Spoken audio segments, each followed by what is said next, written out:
2014 मध्येच महाविकास आघाडी स्थापण्याचा माझा प्रयत्न होता असं विधान केलंय शरद पवारांनी। शिवसेना भाजप सोबत गेल्यानं 2014 मध्येच महाविकास आघाडीचा प्रयोग फसला असंही पवार म्हणाले। भाजप आणि शिवसेनेत अंतर पाडण्याचा आमचा प्रयत्न होता असे सुद्धा शरद पवारांनी म्हटलंय। तर काय म्हटलंय शरद पवारांनी? 2014 मध्येच महाविकास आघाडी सरकार स्थापन करण्याचा माझा प्रयत्न होता। शिवसेनेला भाजप सोबत जाण्यापासून रोखण्यासाठी न मागता भाजपला बिनशर्त पाठिंबा दिला। भाजप आणि शिवसेनेत अंतर पाडण्याचा हा आमचा प्रयत्न होता। शिवसेना भाजप सोबत गेल्यानं 2014 मध्ये मवियाचा प्रयोग फसला।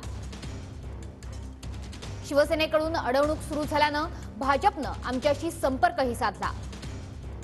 शिवसेना भाजपात वितुष्ट निर्माण होण्यासाठी मी शिवसेनेला सरकारमध्ये ठेवण्यास विरोध केला होता।